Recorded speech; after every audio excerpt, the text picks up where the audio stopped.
without any delay, we'll start our presentation today. Very important topic about the preventing atrial fibrillation-related stroke with the new anticoagulation and visual warfarin.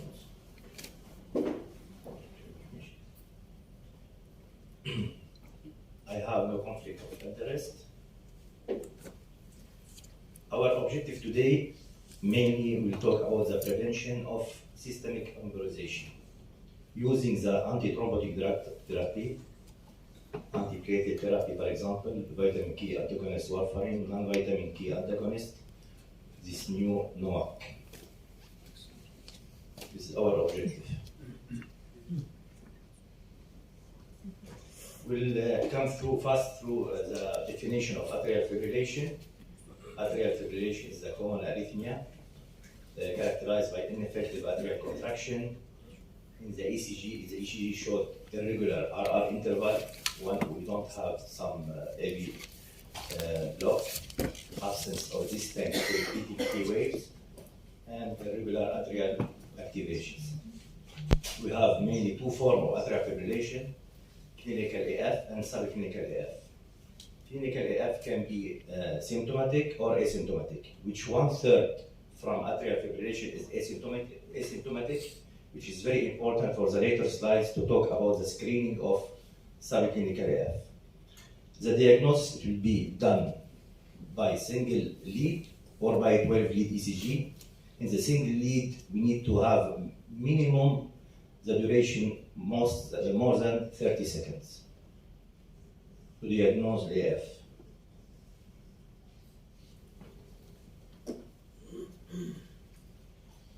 Subclinical AF is not previously detected. There is no surface ECG, will not found AF in surface ECG.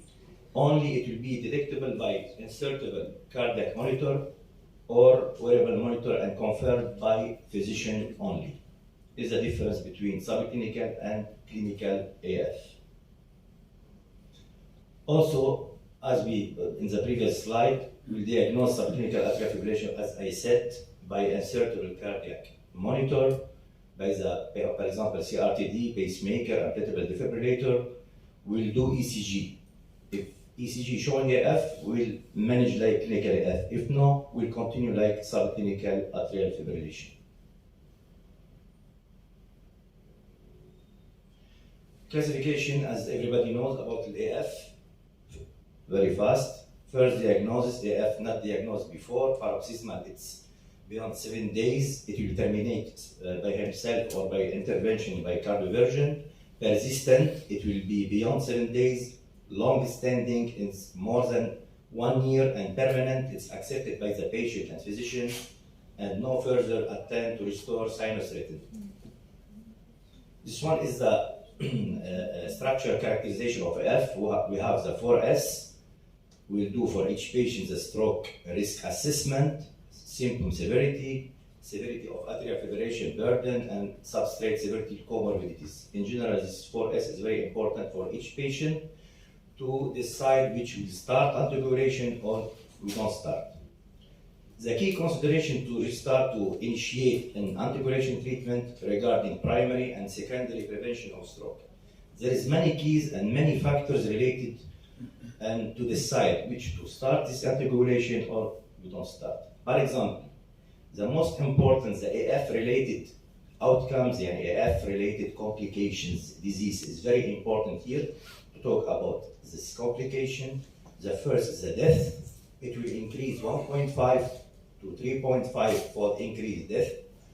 Stroke, our presentation today, atrial fibrillation, it is 20 to 30% consider of all ischemic stroke, 10% of cryptogenic stroke with unknown reason. Also, it's very important in heart failure, 20 to 30% of atrial fibrillation patients having heart failure, mainly half rough with reduced ejection fraction. Also, vascular dementia, 1.4 to 1.6% more. Depression, also 16 to 20%. Impaired quality of life is very important, mainly for female. More than 60% of the patient got it. The last one, also very important, hospitalizations. It is around 10 to 40% from the hospitalization rate yearly. For this reason, it's very important to treat the atrial fibrillation and the related complication with atrial fibrillation. Mainly today, atrial fibrillation and stroke. Before initiating any treatment, mainly an oral anticoagulant, what we should be answered? 3 questions mainly. Should we anticoagulate this patient? We start to anticoagulate. Does the benefit outweigh the risk? What is the bleeding risk? Which agent to consider? These 3 questions is very important to decide whether you will start or don't start the anticoagulation therapy. The first question we'll answer is based on one very important and very famous clinical risk factors. Clinical score. The name of this clinical score is SHATS score. It's consistent of many risk factors. First one is a congestive heart failure, 1 point, hypertension, 1 point. Age is very important because, as we know, the atrial fibrillation, it will increase with age population. For this reason, they will give for the age 2 points. Diabetes, 1 point. Also, the second very important, previous stroke, TIA or thromboembolism, 2 points. In general, there is 9 points here. Later on, we'll talk about when to start. Also, we have the second bleeding risk score, HAS-bleed score. It's very important for I to outweigh the risk of bleeding. Also, it's consistent in many risk factors, as everybody knows. Score of 3 or more is high risk for bleeding. We use caution and regular evaluation of antithrombotic therapy, but we cannot, based on this score, decide to stop the anticoagulation or don't restart. Only for more regular evaluation of the patient and follow-up. It's very important here. Already we have patient with atrial fibrillation. It's eligible for oral anticoagulation. Now, if there is valvular atrial fibrillation, for a patient with prosthetic mechanical valve or moderate to severe mitral stenosis and rheumatic etiology, direct you will go to the warfarin without any discussion, because NOAC here is contraindicated. If no valvular heart disease, we'll identify low-risk patient. If we have low-risk patient based on SHATS score, in male 0, in female 1, no need for treatment. Step 2, again, we'll consider stroke prevention based on SHATS score. Equal more than 1 for male, equal more than 2 in female. We'll address modifiable bleeding risk factors in all heart atrial fibrillation patients. We'll calculate the HAS-bleed score. It's more than 3, as I said before, and high risk for bleeding. It is for regular follow-up. High bleeding risk, as I mentioned before, not be used as a reason to withhold or discontinue oral anticoagulation. SHATS score 1 or 2, the oral anticoagulation can be considered. More than 2, equal to more than 2, and more than 3 in female, it's recommended. It's class 1A. In general, NOAC is generally recommended as a first-line therapy for OAC, not warfarin. Choice of anticoagulant. Why do I prefer over warfarin? Because, as our colleague mentioned before, efficacy, bleeding less, particularly intracranial bleeding, convenience, no head-to-head comparison between DOAC. Here, as we see, in the ischemic stroke is same, in the hemorrhagic less 50% than warfarin, in the major bleeding less 14%, and death 10%. The only problem is GI bleeding more than 25%, mainly with the bigatran. Here, we have left atrium appendage occlusion. When to use this non-pharmacological treatment for the patient at high risk of bleeding, and they are not candidate for long oral anticoagulation therapy. Can benefit from this procedure because we cannot give him long-term chronic anticoagulation. We'll do left atrial appendage occlusion. We have device here. The Watchman is very known, self-expanding frame structure with fixation bars. It's very famous. Here we'll talk now about the atrial fibrillation, stroke prevention in special scenario, atrial fibrillation with other comorbidities, and the oral anticoagulation in these cases. The most important, the first one is concomitant atrial fibrillation with coronary artery disease. Why is it important? Because coronary artery disease is the leading cause of atrial fibrillation to death. Up to 30% of a patient of atrial fibrillation having coronary artery disease. What's the recommendation in this kind of patient? In general, in AF with patient with acute coronary syndrome undergoing incomplicated PCI, the best is to start with aspirin for 1 week or less, and to continue on dual anti-treatment, oral anticoagulation, and antiplatelets, preferably to be Plavix for up to 12 months.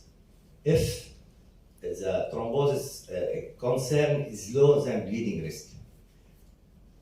And opposite, if there is thrombosis outweigh more than bleeding, we'll start with triple therapy with aspirin for longer than 1 week and less than 1 month, and we'll continue after that with dual treatment. There is many factors increasing the ischemic risk and many factors increasing bleeding risk.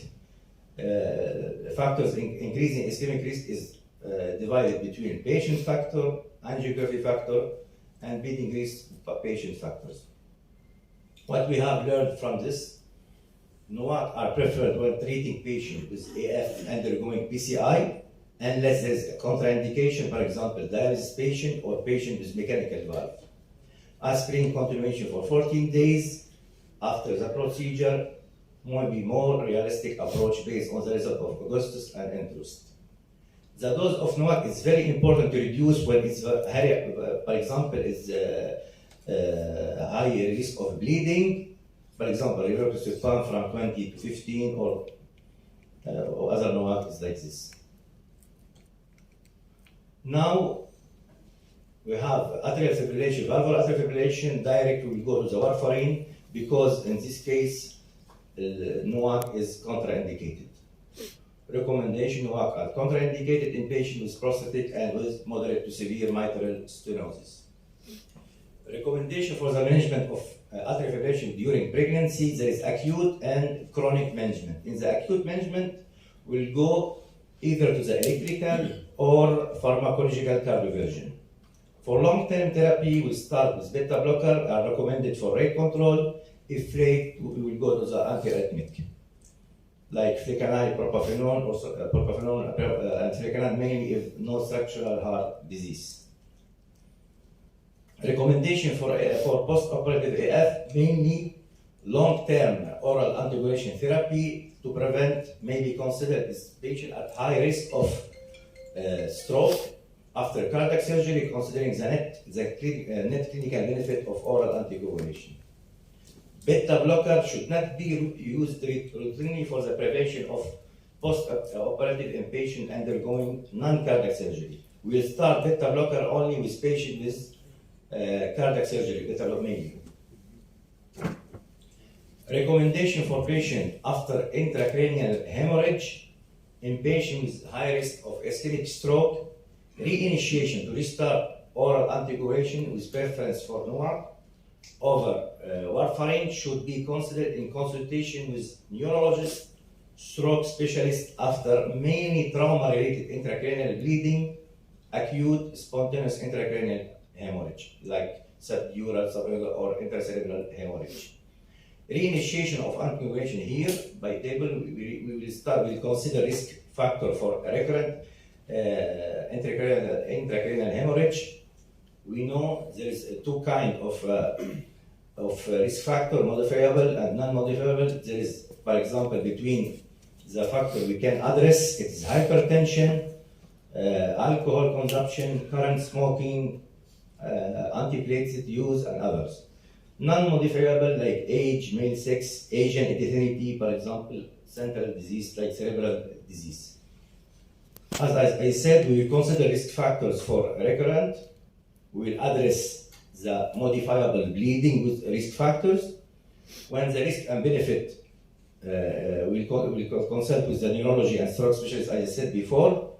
If no bleeding risk, we'll restart oral anticoagulation 2 to 4 weeks after the intracranial bleeding. If there is irreversible cause of intracranial hemorrhage, non-modifiable risk factor will do the LAA, left atrial appendage occlusion. Secondary stroke prevention for people already get stroke. There is many reasons for that why people on oral anticoagulation and they got stroke. Maybe inadequate intensity of anticoagulation, suboptimal adherence of persistence. Another cause of stroke, suboptimal risk factor management. Practical approach for stroke on oral anticoagulation is to confirm diagnosis by MRI, to follow the etiology, to check the medication adherence by the patient, dosing intensity, to risk factor optimization, and to ask about to change the oral anticoagulation. This one is timing of initiation of oral anticoagulation practical approach. Patient with AF and acute ischemic stroke, if there is TIA, transient ischemic attack, with no worsening, with good clinical improvement, we'll consider initiation after 24 hours. For others, mild to moderate and severe stroke, we'll consider repeating the MRI to exclude mainly hemorrhagic transformation within 24 hours of planned oral anticoagulation. It's very important, this MRI, because if there is hemorrhagic, we'll delay all the initiation. For mild stroke, if no transformation, we will start after 3 days. For moderate, after 6 days. For severe, after 12 days. There is many factors favoring delaying and factor early initiation, as we talked before. For example, factor delaying is the hemorrhagic transformation, is very important. The size of the infarction or ischemic area, fluctuating neurological status, and controlled hypertension and coagulopathy. For the factor favoring early initiation, because the high probability of thromboembolism risk is mechanical heart valve, intracardiac thrombus, intraluminal thrombus, left atrial spontaneous echo contrast, and hypercoagulability. Recommendation for the search of patient with cryptogenic stroke is very important with unknown reason. Is the patient with acute stroke. It is recommended to do Holter for at least the first 24 hours, followed by continuous ECG monitoring for 72 hours whenever possible. In selected patients with very high risk, it's reasonable to do additional ECG monitoring using long-time non-invasive ECG. Like I said, the insertable cardiac monitor to be considered. Here is we will talk about the anticoagulation considered for cardioversion. We have two categories. The first category, valvular AF, any duration, is very important, any duration valvular AF. Non-valvular AF, less than 12 hours but with recent stroke, and non-valvular AF, 12 to 48 hours with Schatz score equal or more than 2, or non-valvular AF more than 48 hours. All these four we need to start for 3 weeks before cardioversion to give anticoagulation. And there is some alternating, there is another option to do TE to exclude thrombus and to start cardioversion, prior to cardioversion and to cardiovert, if we have the possibility to do TE. Second category is the hemodynamically unstable patient or non-valvular AF duration less than 12 hours with no stroke. And third one, the non-valvular AF duration 12 to 48 hours and Schatz score, low Schatz score. We'll initiate as soon as possible oral anticoagulation and we'll do direct cardioversion without to wait for the 3 weeks like other category. After cardioversion, you will start the anticoagulation minimum for 4 weeks post cardioversion, and for some patient with high risk of thromboembolism, based on the risk clinical risk factor, will continue long life. For the secondary AF, sure we'll treat the primary etiology. Here we'll talk a little bit about the bleeding and bridging. As we know, this has bleed, what I mentioned before. General principle for treatment of bleeding. Best strategy mainly for warfarin to hold warfarin, for example, hold off, let INR come down. We have reversible vitamin K, thrombin complex concentrate, like in general DOAC, delay next dose. We have antidote, like doctor mentioned before us.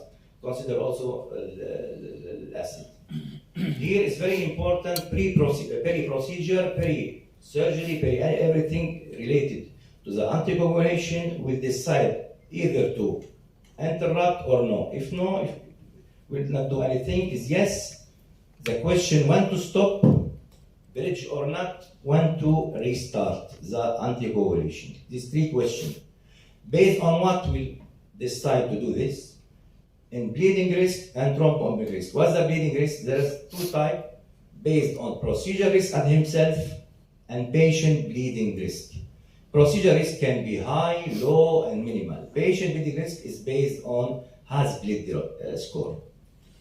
Thromboembolic risk, Schatz score must to be 5 to 6. Mechanical valve, prosthetic. Thromboembolism less than 3 months and recent. Moderate to severe mitral stenosis. The anticoagulation interruption decision is based, as I said before, in the procedure. Minimal risk procedure, no need to interrupt. Low to moderate and high, we recommendation it was to interrupt the anticoagulation before surgery. This one is the list of procedure divided by minimal, low, moderate, and high bleed risk. Patient on anticoagulation ongoing surgery is based, if surgery is emergency, we'll give for warfarin vitamin K, for the dual antidote. If urgent procedure, if you can delay the surgery for 12 to 24 hours, it will be excellent if possible. And we will give also vitamin K for DUAC. Also, we prefer to delay the surgery for 12 to 24 hours if possible. In dabigatran, there is antidote only. Non-urgent procedure will assess the risk and the benefit between the bleeding risk and thromboembolism risk. We have a time. This one will show us how many days to stop warfarin, DUAC, and dabigatran with periods less than 50.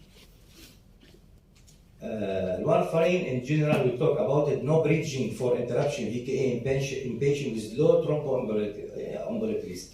This one, when a decision to stop warfarin for an invasive procedure has made, we suggest interruption to begin 5 days prior to the procedure. In general, for warfarin, it is to stop 5 days before the procedure, and procedure with low bleeding risk may proceed when NR is below 1.5. Procedure with intermediate or high bleeding risk must to be NR 1.2. And for the normal low bleeding risk, NR is 1.5. For the high, intermediate, and high bleeding risk, INR must to be below 1.2. The bridging for warfarin in patient with high thromboembolic risk, the decision for invasive procedure has been, we suggest that bridging with heparin to start when INR is below therapeutic level, only in patient at high risk of thromboembolism embolic events. Like we said, the mechanical, moderate to severe mitral stenosis, non-valvular AF. For the DUAC in general, no need for bridging. There is some exception with epidural, for example, anesthesia and other what Dr. mentioned. Resumption of oral anticoagulation after interruption when hemostasis in general established within 24 hours for a procedure of low risk, and 48 to 72 hours for procedure with intermediate or high risk of bleeding. This one, finally, we talk about the future approach of AF detection. Is very important, maybe with asymptomatic AF, because more to monitor, more to detect atrial fibrillation between the single ECG and between the 1.9 follow-up, there is 33% more we detect atrial fibrillation, mainly subclinical AF. There is uncertainty in the evidence in AF screening because of many factors. For example, what is a screening device is accurate or not, which population to screen and how to select. Risk factor for people with AF directed via screening, there is cost effective or not. There is many problems with study ongoing for this patient. There is risk and benefit for the screening.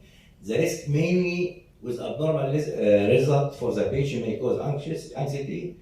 ECG misinterpretation result may lead to overdiagnosis and may detect other abnormality by using For example, angiography leading to bleeding and contrast-induced nephropathy and allergic reaction to contrast. But there is many benefit to prevent the stroke, the symptoms, improve the symptoms, to prevent cardioversion, AF-related complication and outcome associated with condition like related disease.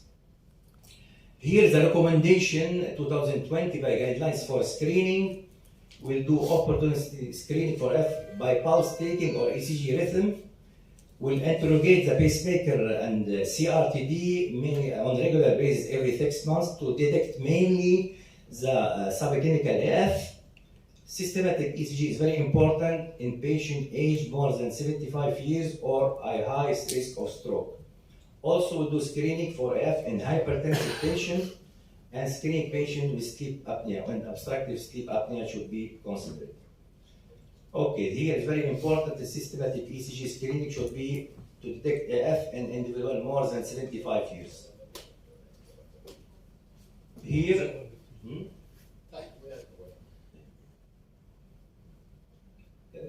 okay, last one. Here is the recommendation by guidelines to follow up and monitoring patient with subclinical AF to detect the progression to clinical AF. Monitor the burden, the duration is very important because especially when the burden of AF it will be more than 24 hours. More than 24 hours and we will detect the other risk factor like Shatz score. After that, it's more than 24 hours and more clinical risk factor for stroke, we start our anticoagulation treatment. Thank you.